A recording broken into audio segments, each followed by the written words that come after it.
dipersembahkan oleh Maktur Travel, Umroh dan Haji. Assalamualaikum warahmatullahi wabarakatuh. Alhamdulillah wa syukurillah, kita panjatkan kehadirat Allah Subhanahu wa taala karena berkat rahmat dan ridhonya kita dapat kembali berjumpa dan menjelang hari raya Idul Fitri atau hari kemenangan masih bersama program Syiar Sahur bersama saya Muhammad Rizal. Sambil menemani Anda santap sahur, kita akan berbincang bersama Kiai Haji Muhammad Khalil Nafis terkait dengan sambut Idul Fitri, tingkatkan ukhuwah. Ini apa yang bisa dijelaskan kalau kita menyambut Idul Fitri terus kemudian kita harus meningkatkan ukhuwah, Kiai? Aid itu artinya kembali Al-Fitri, kembali kita berbuka. Karena selama sebulan kita nggak pernah berbuka di siang hari, kembali berbuka. Artinya di Lebaran itu orang malah haram loh, berdosa kalau kita berpuasa. Karena waktunya makan-makan, Allah kasihkan kesempatan kok Anda nggak mau, sombong amat gitu kan, gitu bahasa kita ya. Nah kembali kita berbuka. Tapi dimaknai oleh kita di Indonesia menjadi kembali kepada kefitrahan kita. Karena memang ada hadis yang menyebutkan tentang bagaimana kita ketika berpuasa di bulan Ramadan, kemudian kita dengan iman dan wahtisaban, ghafir lahu ma taqaddama min dzambi, dimaafkan seluruh dosa-dosanya. Bahkan disebutkan kayaumin waladathu ummu, bagaikan kita baru dilahirkan. Kelahirkan kita itu adalah fitrah. Fitrah kita masih dalam keadaan baik. Baik itu artinya apa? Dalam keadaan tak terkontaminasi. Sampai umur segitu, saya umur segini, itu kontaminasinya udah banyak. Sama dengan makanan kita, ini udah kontaminasinya banyak. Makanya kita detoksifikasi selama bulan Ramadan. Baik itu berupa fisik kita untuk kembali sehat. Itu selama Ramadan itu kan satu hari puasa itu detoksifikasi kesehatan kan sama dengan 10 hari sebelumnya. Pewarna, kemudian ya apa lain-lain lah berkenaan dengan masalah juga kotoran yang masuk di kita, makanan-makanan yang juga banyak ya alergi-alerginya itu bisa diselesaikan dengan puasa sehari, itu bisa menghapus selama 10 hari.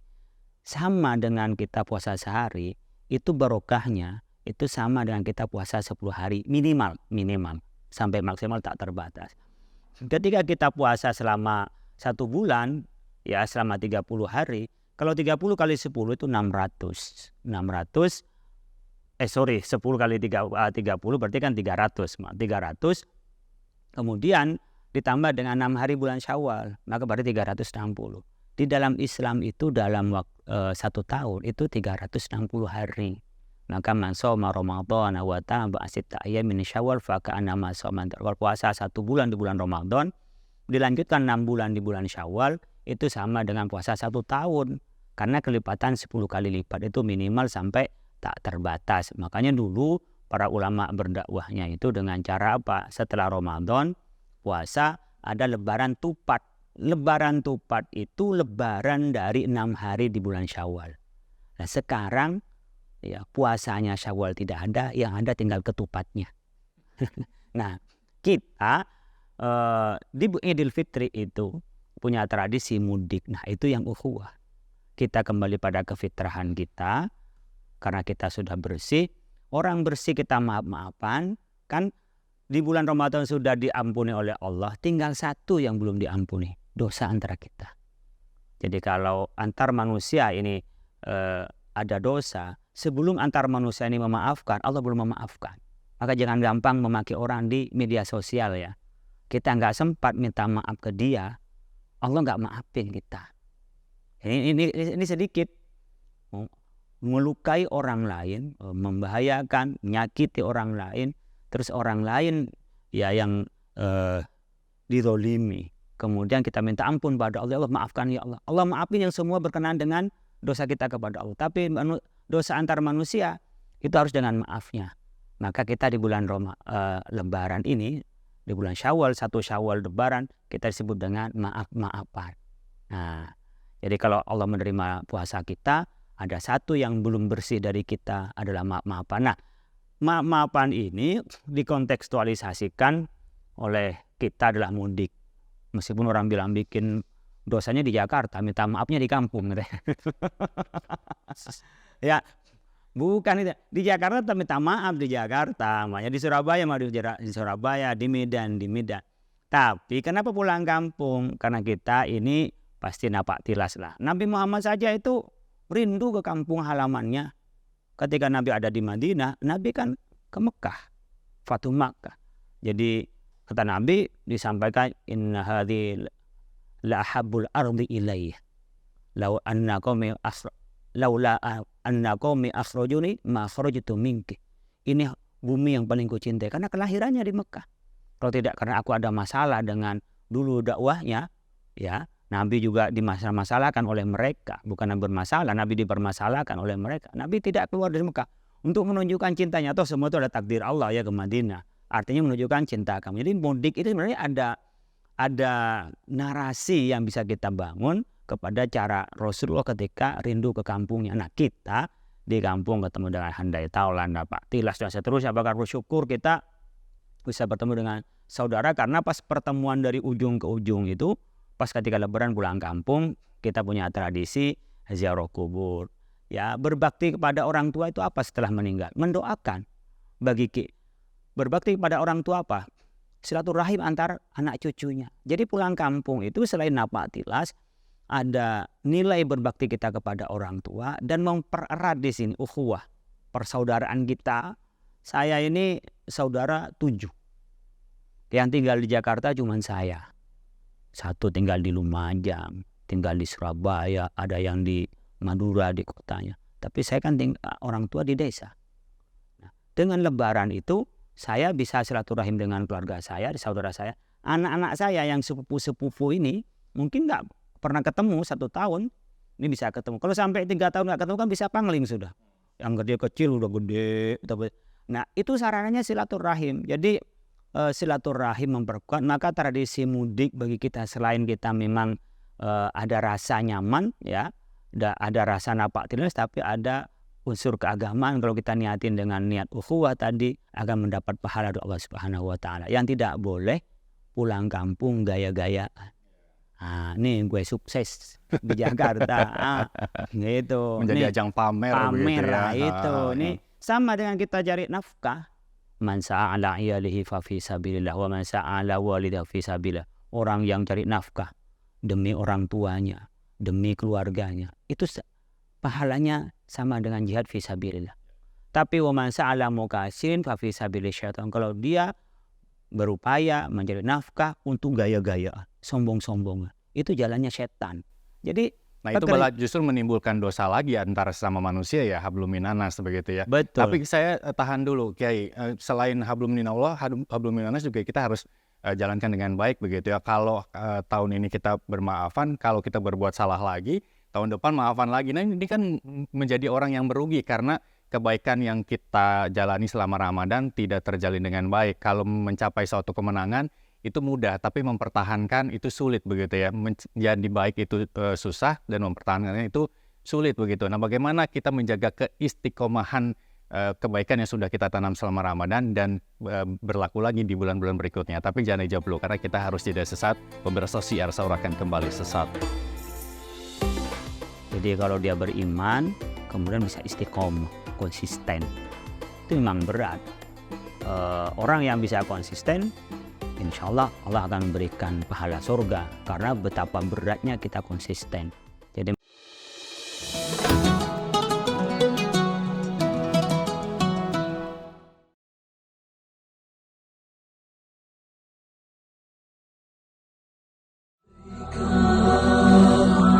Maktur Travel Umrah dan Haji dengan pengalaman puluhan tahun siap memberi pelayanan dan fasilitas terbaik di Indonesia.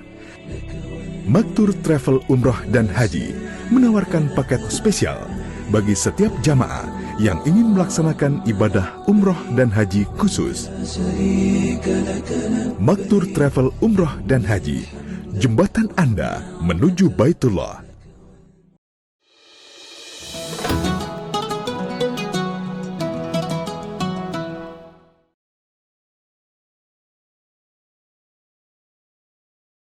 Nah, bagaimana menjaga keistiqomahan ketika kita sudah berbuat baik di bulan Ramadan, terus kemudian kita mempertahankan kebaikan itu di bulan-bulan berikutnya? Apakah bukan menjadi manusia yang merugi ketika kita sudah baik malah menjadi tidak baik lagi? ya kita memang Yang terbaik muslim kalau bisa innalladzina amanu tsumma istaqamu. Jadi kalau dia beriman kemudian bisa istiqomah, konsisten. Itu memang berat. Orang yang bisa konsisten, insya Allah Allah akan memberikan pahala surga karena betapa beratnya kita konsisten. Jadi mencapai tadi sudah disampaikan puncak tertentu itu seringkali bisa, tapi akan lebih sulit bisa mempertahankan itu. Sama dengan orang mendapatkan cintanya bisa, tapi mempertahankan cinta itu nggak semua orang bisa gitu. Nah itu namanya istiqomah. Apa yang bisa kita lakukan biar istiqomah? Kita ini semua atas bimbingan Allah. Ya doa. Doa itu lintas tempat, lintas batas. Kalau senjata-senjata lain kan masih ada dibatasi benua dan seterusnya. Tapi doa itu lintas batas sampai ke Sidratil Muntaha, sampai bahasa kita ke langit 7, bahasa kita sampai kepada Allah yang tidak ada tempat, nggak ada ruangnya itu adalah doa.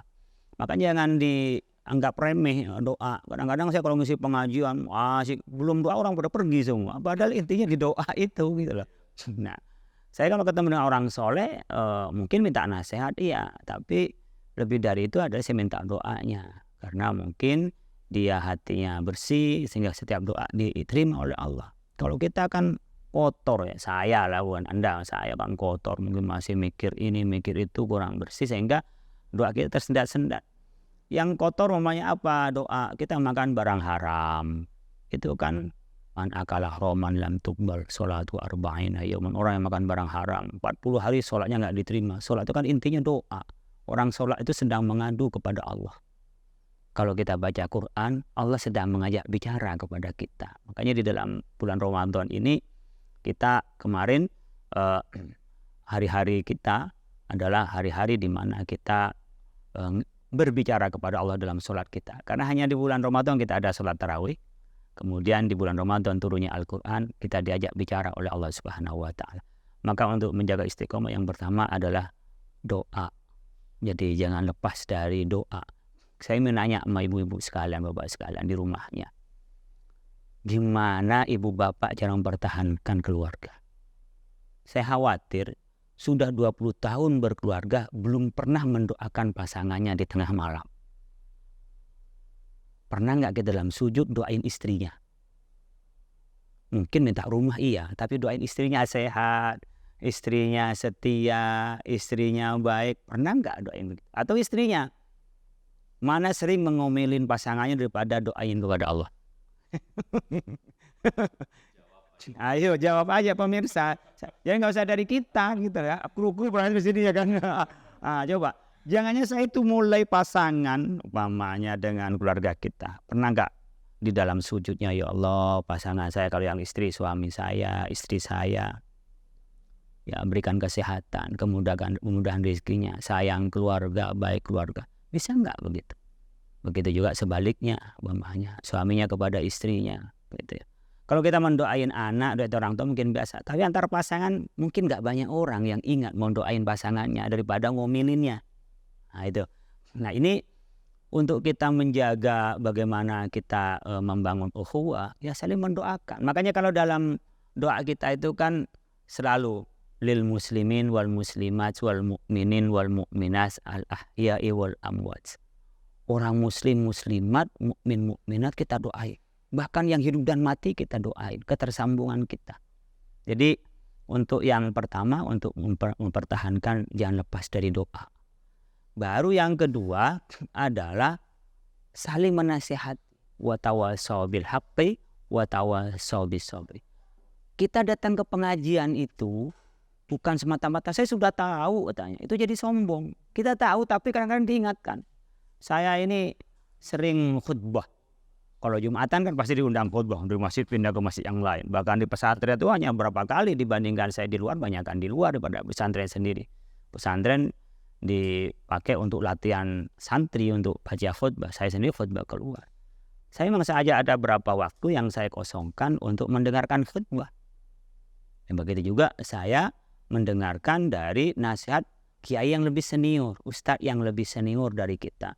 Jadi jangan sampai kita ini sombong karena sudah sekolah sampai doktor, lalu jadi dosen, merasa sudah tidak butuh. Enggak ada yang tidak butuh nasihat. semua butuh nasihat antara kita. Karena kalau tidak, kita jadi berhala ya, menjadi sombong. Kita ini menjadi sombong, orang yang anti nasihat. Jadi orang yang masih nerima nasihat, itu jalan lurusnya masih bisa diupayakan. Tapi kalau orang yang sudah tidak bisa nerima nasihat, itu sudah sumum bukmun umum. Jadi sudah muta tuli, udah nggak dengar apa-apa dia. Hanya pikirannya sendiri. Ini yang bahaya. Mirip dengan orang sekarang post-truth lah ya. Dia hanya percaya terhadap keyakinannya sendiri. Jadi mengumpulkan semua informasi dan pengetahuan yang mendukung pada yang dia yakini. Bukan membandingkan yang diyakini mentelaah dengan nasihat orang lain untuk mendapatkan kebaikan. Nah, kalau sudah kita bisa watawasau bil haqqi, memberikan nasihat, saling nasihat dan sabar. Ini ada ini yang benar loh. Kemudian apa? Sabar menjalankan kebenaran. Baik. Kayak kita tahan dulu, berkaitan dengan kebaikan begitu ya. Kalau saya salah, kalau keliru tolong dikoreksi. Fastabiqul khairat ya, berbuat kebaikan, berlomba-lomba berbuat kebaikan. Ini kaitannya dengan hablum minanas begitu ya. Nah, bagaimana mencegah fastabiqul khairat ini agar tidak mengarah kepada perbuatan riya, pamer yang tadi Kiai sudah sampaikan di awal. Tapi kita akan bahas terkait hal tersebut usai jeda. Pemirsa Syiar Sahur masih akan kembali sesaat lagi. Kita butuh nasihat. Semua butuh nasihat antara kita. Karena kalau tidak, kita jadi berhala ya, menjadi sombong. Kita ini menjadi sombong, orang yang anti nasihat. Jadi orang yang masih nerima nasihat, itu jalan lurusnya masih bisa.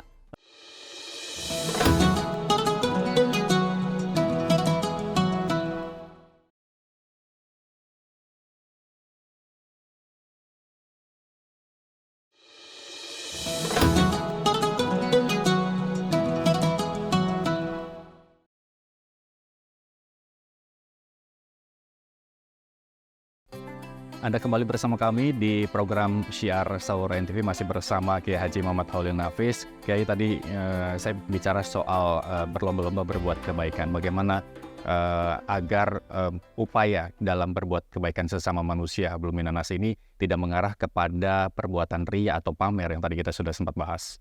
Kita fastabiqul khairat, berlomba. Namanya lomba itu sportif. Kalau tidak sportif namanya curang.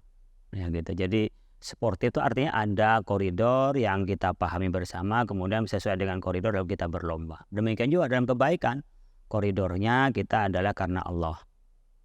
Nah, saya itu berbuat baik untuk mendapat pahala dari Allah. In ajriya illa 'ala Allah. Yang saya harapkan dari Allah, bukan dari manusia. Nah, kalau sudah di luar koridor berarti dia sudah tidak lagi fastabiqul khairat, gak lagi sportif, dia curang. Udah karena yang lain masalahnya ya. Contoh, kita nyumbang, sedekah, atau memberikan hadiah, atau santunan. Kemudian orang bikin parade untuk menunjukkan dia bersedekah banyak, biar orang pada tahu. Nah, kalau itu memang tujuannya adalah gaya-gayaan tadi, itu kan menjadi jalannya setan. Karena riya itu bukan karena Allah, tapi karena setan. Kalau riya itu jalannya setan itu. Mungkin agak pedes nih kok teori umumnya karena setan. Ya karena tidak menimbulkan kebaikan yang akan didapat dari Allah Subhanahu wa Ta'ala gitu. Dan kalau kita gini contohnya dalam karena Allah, Anda kalau memberi seseorang itu karena orang berbuat baik pada kita, itu belum karena Allah, masih karena dia. Saya ngasih sedekah di tetangga, ini orang yang baik sama saya kasih, itu manusiawi. Tapi bisa enggak saya memberi sama dia, itu bukan karena dia berbuat baik masa atau tidak, bahwa karena Allah memerintah saya itu untuk memberi. Udah, kenal nggak kenal dikasih, nah gitu. Beda dengan kampanye. Nah, kalau kampanye kan, ini yang kiranya dapil saya kan, wah ini yang dulu mendukung saya. Tapi ketika nggak pilih, mereka ambil lagi apa yang sudah dikasih. Karena bukan rata-rata begitu. Karena bukan karena Allah. Ya. Karena tadi bukan fastabiqul khairat itu, karena untuk tadi sombong-sombong. Makanya di dalam sedekah, contoh yang paling mudah. Ketika kita memberikan watufuha dan kita sembunyikan, itu lebih baik daripada ditampakkan. Kapan boleh ditampakkan? Kalau itu ada nilai ibadah, ada nilai ajakannya, ada nilai dakwahnya. Jadi kalau tidak karena dakwah, tidak bisa menjaga hati, jangan ditampakkan. Ya, kalau memang tidak ada hubungan bagaimana ini mempengaruhi orang lain agar orang lain berbuat kebaikan. Tapi ketika memang wah ini perlunya kita tampakkan nih, contoh mamanya Saya nyumbang pada orang tua, sementara saya umpamanya tidak lebih kaya daripada kakak adik saya, ya. Sementara kakak yang lebih kaya kurang aware dengan orang tua. Ya sudah, tunjukkan bahwa ini kami memberi kepada orang tua, kepada kakak tuh biar ngajar. Nih saya nggak gitu punya, tapi saya udah ngasih bagaimana yang punya. Karena kalau dia sehatin mungkin dia marah. Tapi dengan perilaku kita kadang-kadang kita akan kesentuh. Masa saya begini dia yang mengerjakan umpamanya. Nah, hal-hal yang seperti ini kita lakukan demi mengajak orang lain. Tapi kalau tidak karena niat mengajak, jangan ditampakkan. Oleh karena itu kita harus seimbangkan antara tadi koridor kompetisi karena Allah itu. Jadi kalau dulu diajak oleh Rasulullah kita bersedekah, buru-buru semua. Bukan karena Rasulullah, tapi karena tahu bahwa Allah akan berikan pahala yang banyak. Ketepatan di bulan Ramadan ini, bulan di mana kedermawanan kita akan dilipat gandakan oleh Allah. Semua pahala dilipat gandakan. Nabi paling dermawan di bulan Ramadan. Kenapa? Karena semua pahala ini dibuka oleh Allah dan dilipat gandakan. Kemudian memang kita ada kepekaan sosial. Orang lapar tanpa tahu kapan dia makan. Saya tiap hari itu buka berita Al Jazeera, ya, bagaimana penderitaan saudara-saudara kita di Palestina. Mereka tuh masuk bulan Ramadan di camp, itu pun tidak selamat dari ancaman rudal dari mereka. Nah, kita membayang, kita cuma dari subuh sampai maghrib nggak makan. Nah, kenapa kita kok sudah ngeluh gitu ya? Kan nggak ada apa-apanya dibanding mereka. Bahkan yang Kita paling makanan menyentuh ada. adalah mereka-mereka yang tidak makan seharian sangat senang menghadapi bulan Ramadan karena mereka pikir biar tidak makan mereka mendapat pahala begitu. Ini ya sesuatu yang menyentuh. Ya, seperti halnya ketika orang yang tidak makan, tidak tahu kapan makan, itu kan beda dengan orang nggak makan ada makanan. Mas Irsal umpamanya lebaran, ini kan kita bicara lebaran. Banyak duit cuma nggak sempat beli ke toko. Mas Irsal nggak begitu sakit. Tapi ibu-ibu yang duitnya nggak ada waktu, anaknya nggak bisa ganti baju. Itu sakit. Makanya orang-orang kaya banyak nggak ganti baju itu santai aja karena duitnya banyak. Dan tak merasa sedih. Tapi orang miskin terasa sekali. Sama dengan Mas Irsal bisa bayangkan sehat begini kan kayaknya biasa-biasa saja. Coba kalau lagi sakit meriang, waktunya kita harus syuting begini, terus badan sakit, Allah enak banget kalau sehat ya. Jadi memang kita dibuka oleh Allah untuk merasakan apa yang dirasakan oleh saudara-saudara kita yang kurang beruntung. Nah, saat yang bersamaan Allah memberikan janji dengan pahala yang berlipat ganda di bulan Ramadan ini. Ini contoh kebaikan di dalam kita berbuat baik. Dan contoh kebaikan bagaimana orang sekecil apapun orang di dalam berbuat kebaikan dan ibadah, Allah memberikan ruang. Anda dalam 11 bulan nggak pernah sholat malam, maka ada orang yang menganggap sholat tarawih itu adalah sholat malam. Qiyamul lail itu sebenarnya. Makanya ada orang yang punya tradisi sholat tarawih itu jam 2 malam. Karena disamakan dengan qiyamul lail. Di kita tradisi ba'da isya. Tapi juga bisa disebut qiyamul lail. Makanya ada yang 11, ada yang 23, bahkan ada yang tak terbatas. Tarawih itu nggak disebut berapa rakaatnya, sebisanya aja. Karena Nabi yang sholat dengan umat atau dengan jemaah itu terbatas. Tapi di dalam rumah, kata Siti Aisyah, sholat lagi Nabi itu nyampe di rumahnya. Tidak selalu sholat dengan sahabat saat itu. Nah, dalam kerangka tadi berlomba-lomba kebaikan, itu dalam hal untuk kita mempengaruhi orang lain. Dan begitu juga kita di dalam hal kita tidak perlu mengajak orang lain, cukup intim kita dengan Allah. Kalau sholat Nabi sholat bersama dengan para sahabat, itu terbatas sekali lamanya. Tapi ketika sholat sendiri sampai bengkak kakinya.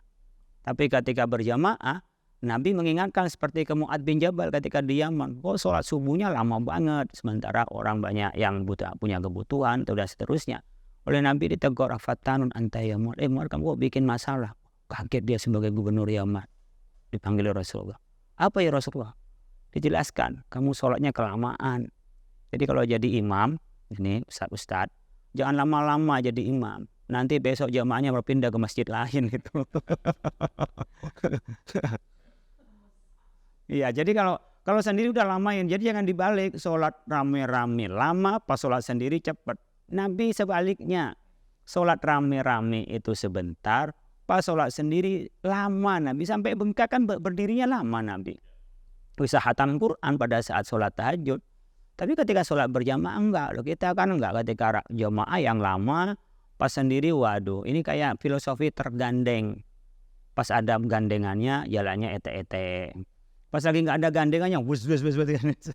Baik, ya ini sayang sekali waktu kita terbatas. Apa yang bisa ditarik kesimpulan terkait dengan sambut Idul Fitri tingkatkan ukhuwah? Kalau saya salah tolong koreksi, apakah tidak sebaiknya kalau kita punya rezeki sejahterakan orang yang berada di sekitar kita terlebih dahulu? Nah, bagaimana kita menyikapi dengan saudara-saudara kita di Palestina dan lain sebagainya yang memang mereka membutuhkan bantuan kita, tapi kita sendiri di lingkungan kita masih banyak orang-orang yang belum sejahtera begitu, sebagai closing statement saja. Pertama bahwa kita dengan Ramadan, kemudian kita Lebaran, mengikat ukhuwah karena kita salam-salaman, yang bermusuh bisa saling maaf-maafan, minimal secara zahir saling memaafkan. Yang kedua, ketika pulang kampung yang diberi kemampuan oleh Allah Subhanahu wa taala ketemu dengan saudara pasti memperkuat ukhuwah. Kemudian ketika pulang kampung pasti disiapin untuk kita memberikan sedekah. Berikan kepada orang-orang yang terdekat bagi kita. Karena kalau kita dekat pada saudara dan sahabat, ada dua yang bisa kita dapat. Pertama adalah membantu kekurangannya, yang kedua adalah mempererat hubungannya. Beda dengan orang yang tidak kenal. Oleh karena itu kepada Palestina itu ada yang nggak kenal. Oleh karena itu jangan sampai kita membantu ke sana lupa di sekitar kita. Tetap di sekitar kita, tapi sebagian kecil dari situ diberikan kepada Palestina. Jadi kalau yang di sini depan kita, mata kita ada orang yang kelaparan, itu didahulukan daripada ke sana. Mungkin sambil ngajak ke sana gitu. Tapi kalau dia sudah cukup, ya sudah, ketepatan uangnya masih banyak, harta masih banyak, silakan disumbangkan ke Palestina yang sekarang mengalami. Tapi juga banyak tempat lain yang masih kurang, bukan hanya Palestina, di Rohingya dan beberapa tempat yang lain. Oleh karena itu harus seimbang antara kita berderma orang di sekitar kita dengan berderma yang di tempat jauh. Kadang-kadang karena kita informasinya membara jauh, lupa sekitar kita. Jadi kalau sama-sama bahayanya sekitar kita, umpamanya ini kelaparan, sementara di proses kelaparan, mari didahulukan, yang di dekat dulu yang didahulukan daripada yang di luar sana. Tapi kalau bisa dua-duanya tetap diberi bantuan oleh kita. Baik, terima kasih Kiai. Mungkin terakhir ucapan selamat Idul Fitri bagi pemirsa TV, silakan Kiai. Bapak Ibu sekalian, saya atas nama pribadi Khalil Nafis maupun atas nama Ketua Majelis Ulama Indonesia sekaligus pengasuh pondok pesantren Cendekia Amanah, taqabbalallahu minna wa minkum, Allahumma taqabbal ya karim, taqabbalallahu siyamana wa siyamakum, kullu amin wa antum bi khair. Mudah-mudahan puasa kita diterima oleh Allah Subhanahu wa taala dan kita diberikan kemampuan untuk terus bersyukur atas nikmat Allah. Kita mohon maaf lahir batin, semuanya kita diampuni oleh Allah, dosa-dosa kita kepada Allah dan dosa di antara kita. Terima kasih. Assalamualaikum warahmatullahi wabarakatuh. Waalaikumsalam warahmatullahi wabarakatuh. Terima kasih Kiai Muhammad Khalil Nafis telah bergabung bersama kami di Syiar Sahur NTV. Saya Muhammad Irsal mewakili seluruh kerabat kerja NTV mengucapkan selamat Hari Raya Idul Fitri 1445 Hijriah. Mohon maaf lahir dan batin. Wassalamualaikum warahmatullahi wabarakatuh.